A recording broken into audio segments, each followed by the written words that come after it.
Good morning everyone, how are you all today? I do hope you're well.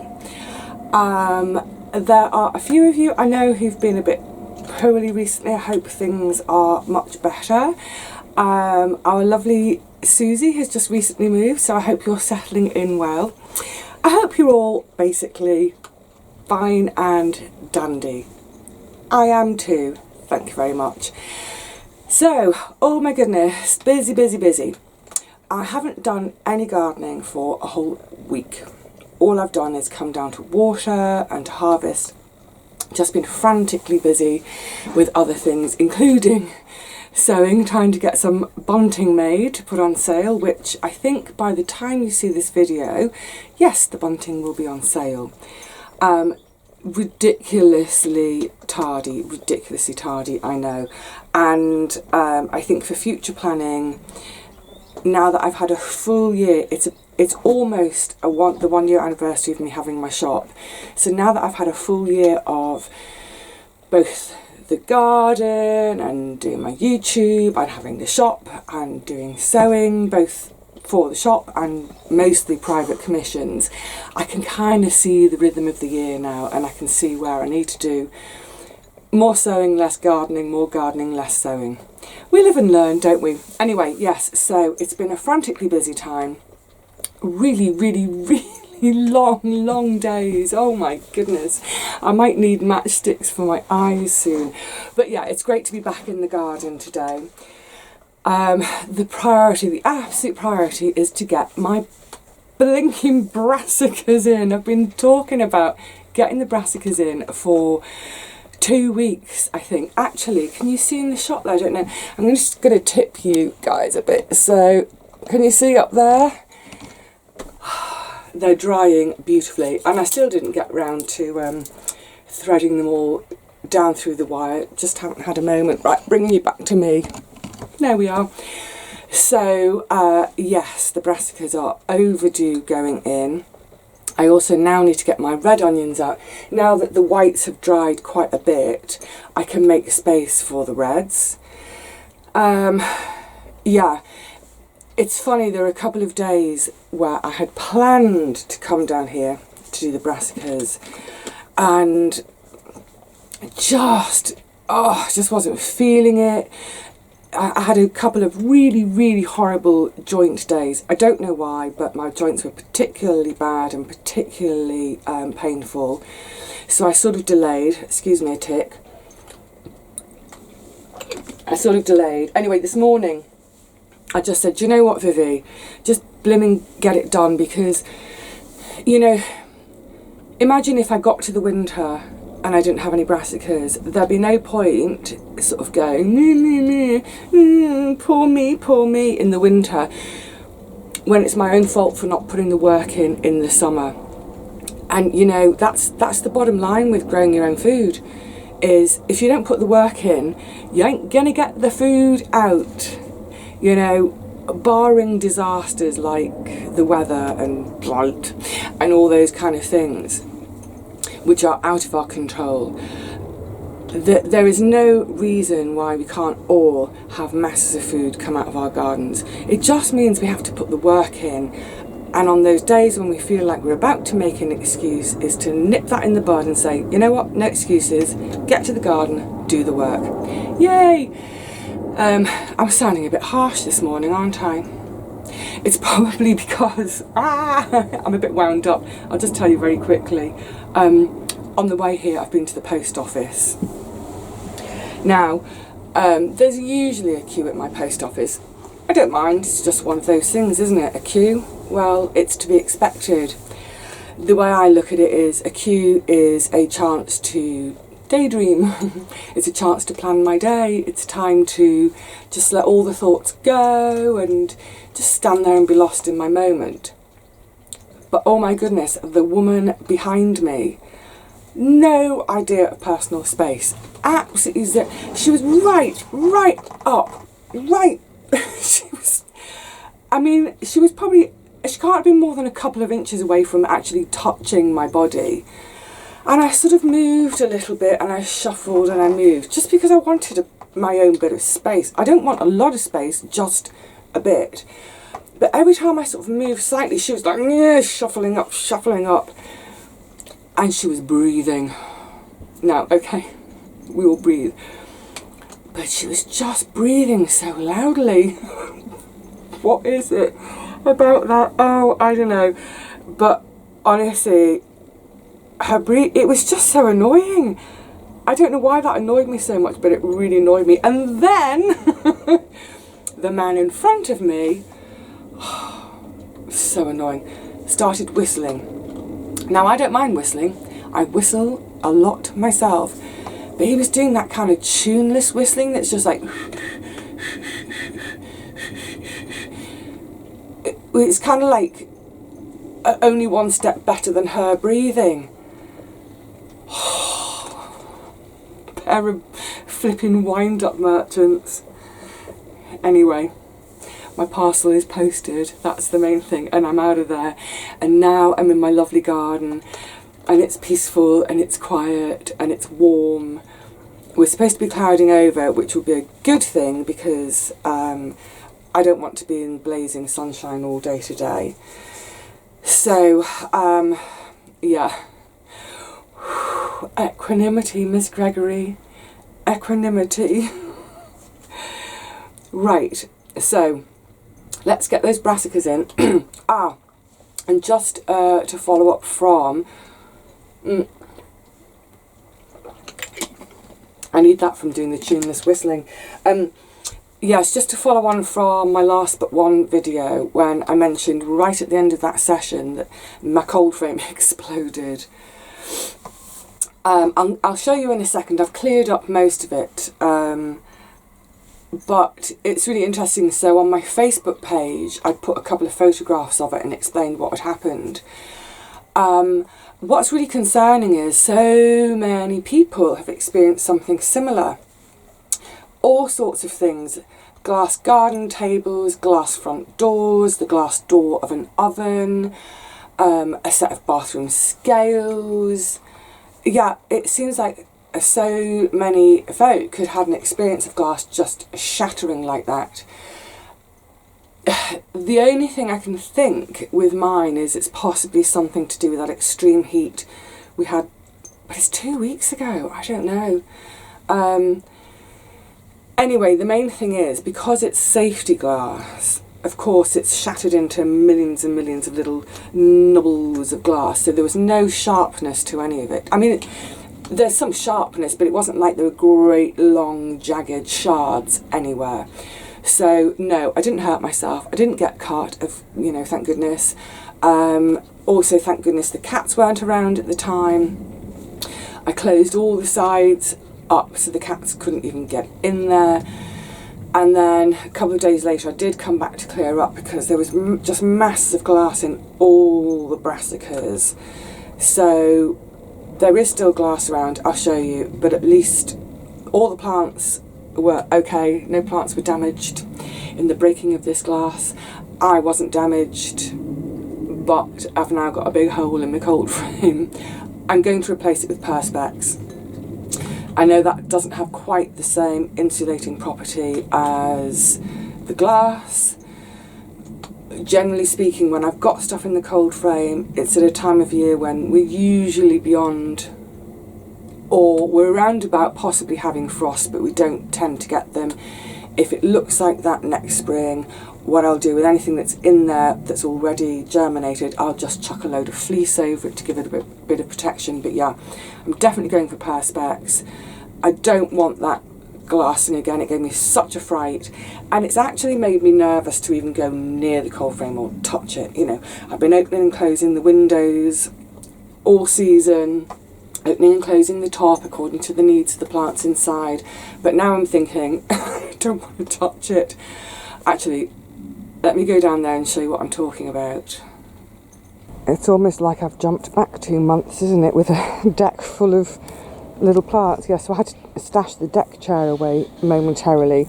So I took everything out, went through all the plants really thoroughly to make sure I got rid of all the glass from in the tops of them. But I wonder if I can show you. I might not be able to show you. Oh, maybe down here.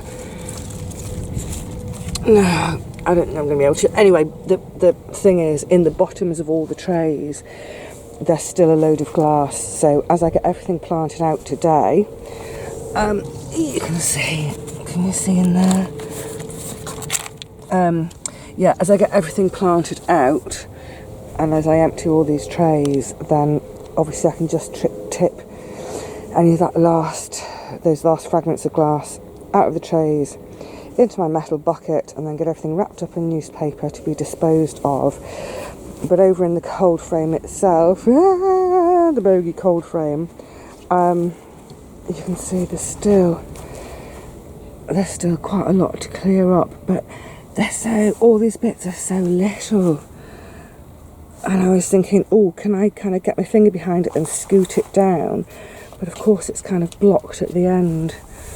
Likewise up on here. So I'm just going to have to pick all of this out one bit at a time. There are still bits also down in here. I don't know if it's going to pick up, but yeah, I mean, it's not actually picking up. I can see it with the naked eye, but I don't think it's showing on camera.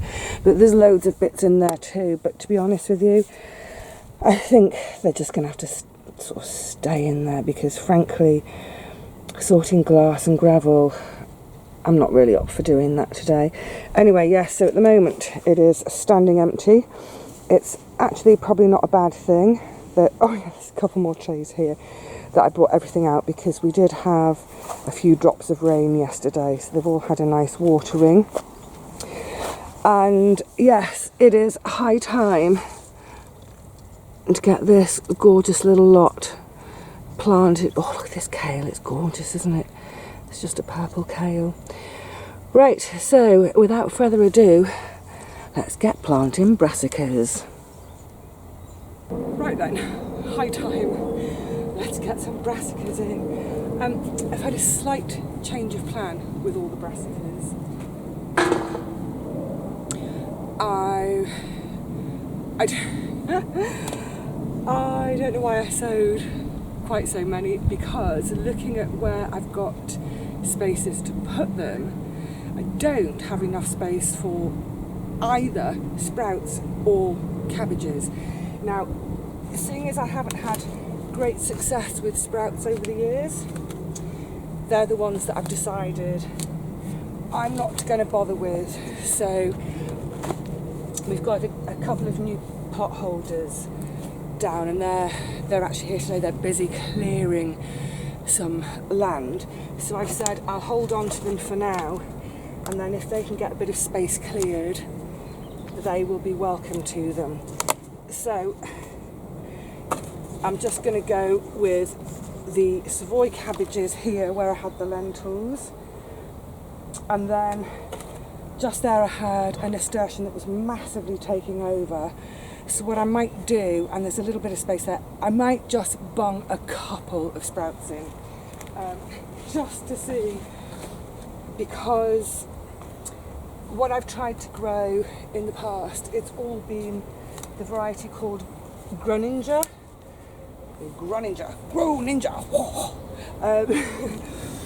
So I don't know whether it's just the Grow Ninja I don't get on with, or whether it's sprouts in general. But this year I also sowed a variety called Red Ball. So maybe the Red Ball will work for me. So I'll find a couple of spaces for them there, and I'll just try and pop a couple in there in with the beans where I've pulled the nasturtiums.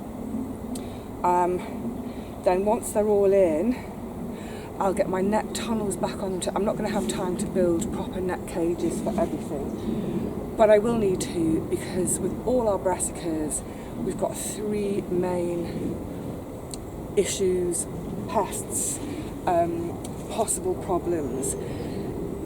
Clubroot, which fortunately I've never had, so I don't really know much about it because I've never had it and never had to deal with it. I know one of the pot holders a ways over there has it, even with rotation. There we go. But the two other main things, and this is what I can from time to time suffer with, is pigeon attack and caterpillars. So I want to protect everything from being pecked to smithereens by the pigeons, and to stop the cabbage whites from laying their eggs on them, which hatch into little caterpillars which will decimate the lot in a day, given half the chance. Right, let me go and find a couple of spare red ball sprouts and then we can get planting. Oh gosh, it's humid today. Okay, so in terms of spacing, as with everything in the garden, because I'm so greedy for my food, and I don't have a huge garden, I slightly ignore the rule books. Ideally, I suppose you would want a couple of feet, well, 1.5 feet between each plant. They're about 1.5 feet within the rows, but then on the diagonal, so I've kind of done it like that. Does that make sense? Just in order to hopefully pack a few more in.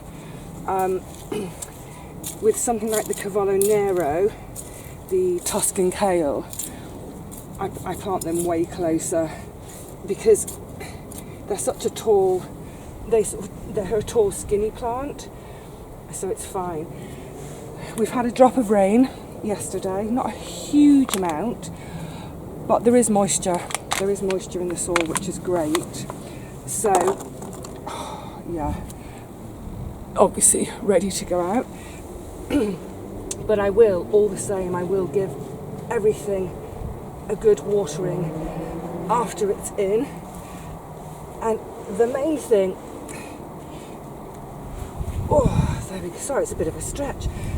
I'm trying to be more smart in the garden and use my little stool, but sometimes I think I'm better off just standing and bending. Anyway, yeah, the main thing with all the brassicas is they like to be in really, really firmly. So I've pushed that in quite firmly with my fingers. What I'll do when it's all planted, get my seat out of the way so I don't trip over it, I'll just come along the whole row and just with my heel or my toe, just make sure they're really, really firmly in. Now, the other thing I need to do, or need to find, is some sort of stakes for the Brussels sprouts. It came up in the Q&A that I did with Richard and Paul. I can't remember whether it was the one on my channel or theirs. And I was talking about my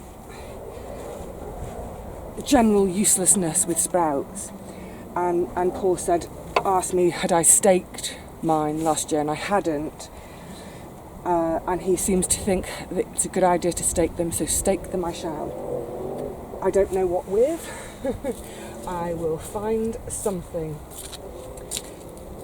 The other thing, I haven't mentioned, is this weekend we're due some really, really high winds. And I think there's probably a lot of us for whom it's going to be a bit of a nail-biting weekend, because by this time of year, obviously, where we've got all our frames up, whether it's bean poles or the cucumber frame or teepees or tomatoes, obviously all those plants are now starting to weigh quite a bit. They've got quite a bit of foliage, so they're making quite big sort of sails, if you like.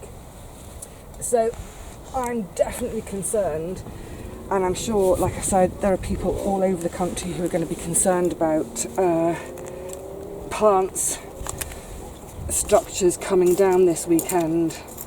Yikes. I hope not. I sincerely hope not, because like with the cold frame, I don't have time at the moment to be doing repairs. It's hard enough staying on top of the most basic things in the garden without having to, like I say, without having to do repairs and things. In terms of the bed preparation here,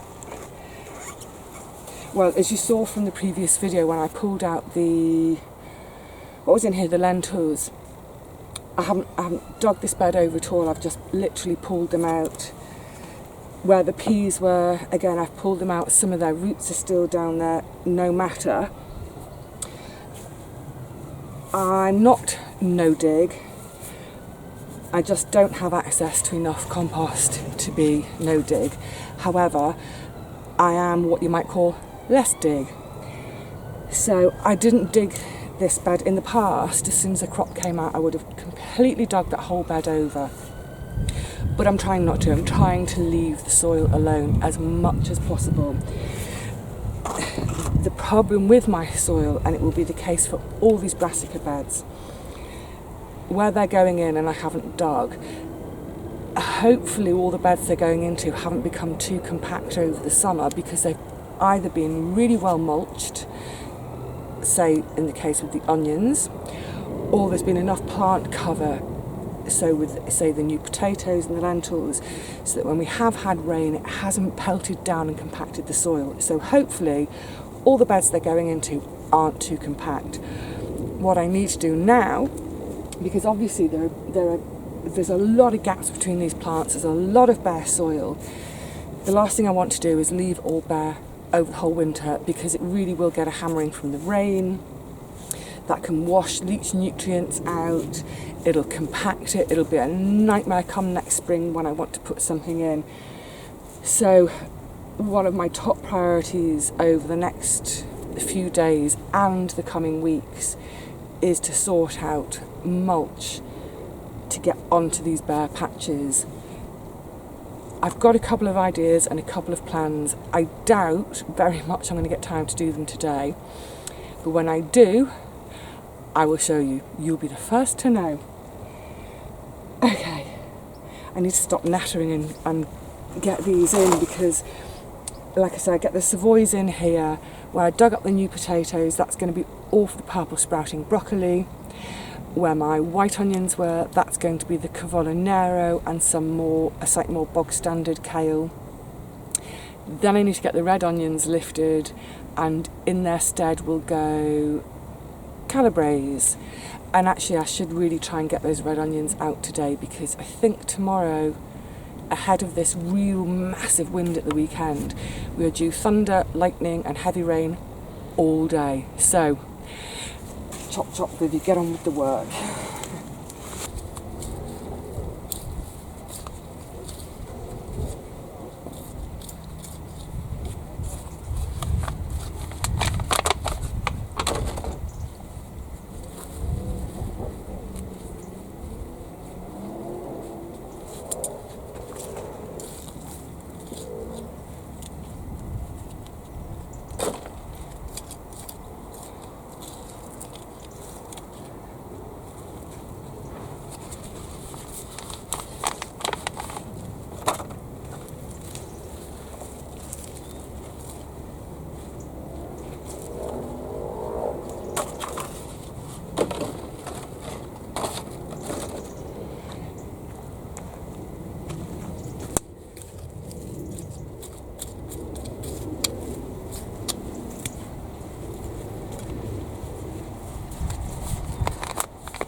Getting hotter by the minute today. This is not what we were forecast. A nice, cool, overcast day, which actually I would have preferred for transplanting. Generally, I don't like transplanting when it's sort of really hot, blazing sunshine, dry like this, because I just think it's too much of a shock on top of the shock of being transplanted. But needs must and all that. So I'll get all of these in. This is now, I'm doing the Cavolo Nero and some regular kale. What's it called? It's called Scarlet kale. Beautiful purple stem. I haven't grown it before. It was a gifted seed packet to me. Actually, that and the red bell sprouts were both gifted seeds from Baker Creek Seeds. So there's two other seed companies that I've used in the past that are overseas. One is Baker Creek, and I think they're in America. Oh, I can't remember where now. Probably, are they Pacific Northwest? I'm not sure. And then the other company is West Coast Seeds, which is, I think they're based in British Columbia in Canada. And I've got to say, everything from either company that I've grown, I've had great germination and I've had lovely plants. So yeah, if you're over there, if that's your seed companies, give them a go. So yeah, like I say, not the ideal conditions for transplanting, and it just feels so peculiar on such a hot, bright day to be thinking about winter. It's really hard at the moment to imagine all of these plants with a little sprinkling of frost or snow on them. But it does happen. It will happen eventually. So by the time I've got these in, I've just done a quick tot up. That'll be 51 brassicas in today. I've still to lift the red onions, and that's where my Calibres are going. And then I'll still have a few leftover plants, which, looking around the garden, I don't know where they're going to go. It's quite possible they're not going to go in, but then I'll give them away at some point to someone. So yeah, get this lot in today, get them covered in. I'm going to have to improvise the nets a bit because I'm a bit short of sort of hoops and the things to hold the nets up.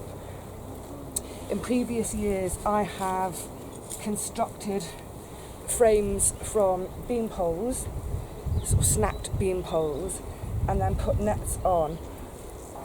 This year, I'm going to see how far I get, but I'm trying to avoid using net that's anything other than the finest net like Enviromesh, just because I'm so nervous about birds getting their little feet tangled in the nets and then getting caught up and not being able to free themselves and ending up hanging upside down dead in my nets, which, well, if that happened,